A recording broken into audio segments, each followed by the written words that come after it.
ప్రభు నామంన మీ అందరికీ వందనాలు. ఈరోజు దేవుని యొక్క వాక్యము, వాగ్దానము.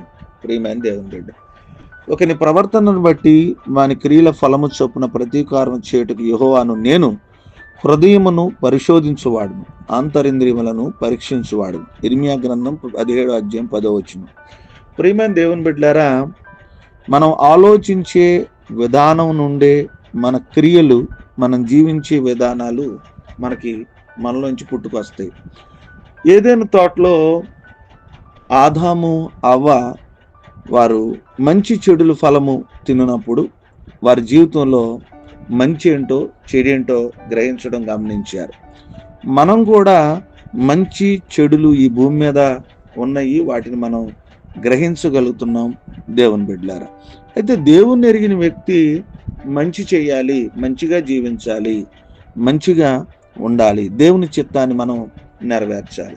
ఎప్పుడైతే మానవుడు మంచి చేస్తూ ఉంటాడో, దేవుని చిత్తాన్ని చేస్తూ ఉంటాడో, పాపము చేయకుండా ఉంటాడో, దేవునికి విధేయత చూపిస్తాడో, దేవునికి లోబడతాడో, దేవుని చిత్తాన్ని చేస్తాడో, దేవుడు ఆ వ్యక్తిని ఆశీర్వదిస్తాడు. ఒకవేళ దేవుణ్ణి ఎరిగి దేవుని చిత్తం చేయకోకుండా మనిషి పాపం చేస్తూ బలహీనతగా ఉండి అవిధేయతగా ఉంటే దేవుడు ఆంతరింద్రియాలను, అంటే హృదయ అంతరంగాలను పరిశీలించే దేవుడు. ప్రియమైన దేవుని బిడ్డలారా, క్రైస్తవ జీవితంలో హృదయాన్ని దేవుడు పరిశీలన చేస్తున్నాడు. కాబట్టి మన హృదయ క్రియలను బట్టి దేవుడు ప్రతీకారమే చేస్తాడు.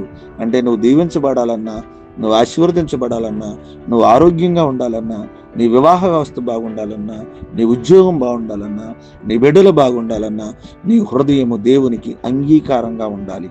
మన అంతరంగాన్ని చూస్తున్నాడు. ఒకవేళ అంతరంగంలో బలహీనతలను పెట్టుకుని ప్రభువును మనం అడిగితే దేవుడు మనకి ఆశీర్వాదాలు ఇవ్వడు దేవుని బిడ్డలారా.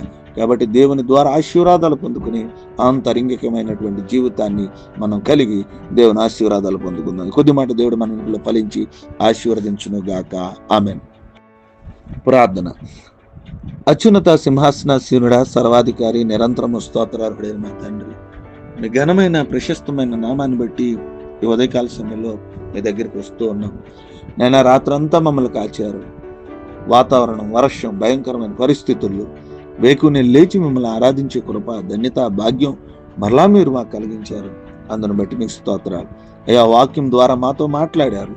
మా హృదయ అంతరంగాలను పరిశీలన చేస్తానన్నారు. అయ్యా, మా హృదయ అంతరంగాలను పరిశీలించినప్పుడు హృదయం నేరారోపణగాను, పాపంగాను, బలహీనతగాను, అవిధేయతగాను ఎవరిది కనపడకుండా మేము ఆ విధమైనటువంటి జీవితాన్ని మీ దృష్టిలో లేకుండా కృప చూపించండి. మా హృదయ అంతరంగాలను ఎరిగి మాకు నైనా ప్రతీకారం చేయండి, దీవించండి, ఆశీర్వదించండి. మా పనులు, మా అవసరతలన్నింటినీ జ్ఞాపకం చేసుకోండి. అయ్యా, ఈ దినపు వివాహ దినాలు, పుట్టినరోజులు, అనారోగ్యాలు, నైనా ఆర్థిక పరిస్థితులు, గర్భఫలాలు, నూతనమైన వివాహ వ్యవస్థ కోసం, అనారోగ్యంగా ఉన్న అనేక విషయాల కోసం ప్రభా ప్రార్థన చేస్తున్న జ్ఞాపకం చేస్తాం.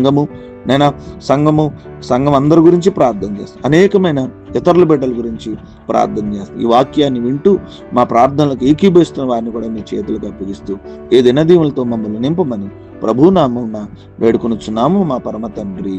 ఆమేన్.